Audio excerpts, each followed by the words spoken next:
कश्मीर है, वादिये कश्मीर है। जन्नत निशां ये मुल्क है, ये हर जगह तहरीर है। वादिये कश्मीर है, वादिये कश्मीर है, वादिये कश्मीर है, वादिये कश्मीर है। आजादी एक बड़ी भारी कीमत हुआ करती है। ऐसा ना होता तो आज कश्मीर में तने तनहा नहते कश्मीरी क्यों मरते। इसमें है जंगल घने और साथ में दरिया रवा। याराने जहाँ कहते हैं कश्मीर है जन्नत, याराने जहाँ कहते हैं कश्मीर है जन्नत, जन्नत किसी काफिर को मिली है न मिलेगी।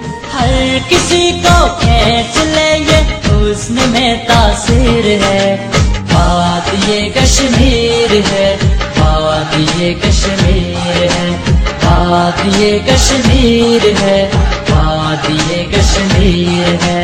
कि हम अपने कश्मीरी बहनों और भाइयों के साथ एक यौम यकजहती मनाएं और आज का दिन जो एक तारीख में स्याह दिन के तौर पर मनाया जा रहा है। मसले कश्मीर जमीनी तनाज़े का नाम नहीं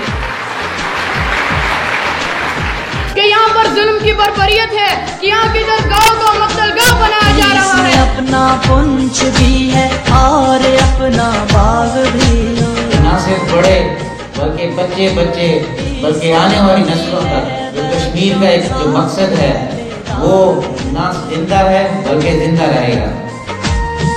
इसमें बंजो साकी झील और तो क्या वो खित्ते जिसको जन्नत नज़ीर कश्मीर कहा गया आपके दायरे यार में नहीं आता। जनाजे से लिपटी हुई उसकी माँ, उसकी बहन या उसकी बीवी है जो रो रो के पुकार रही कि या खुदा ये जनाजा कौन उठाएगा, ये जनाजा कौन उठाएगा। तो इस जुल्म की कटाव से किरण फूटती है कि मुसलमान नौजवान सब्ज़े हिलाली का परचम थामे और ला इलाहा इल्लल्लाह की सदाएं बुलंद करें, क्योंकि है ये उनकी मान कि कश्मीर बनेगा पाकिस्तान। ना हो कश्तवार इससे पहले काटनी है मिलके जालिम की वो बात। इसलिए हर मर्द जन के हाथ में शमशीर है। वादिये कश्मीर है, वादिये कश्मीर है, वादिये कश्मीर है, वादिये कश्मीर है।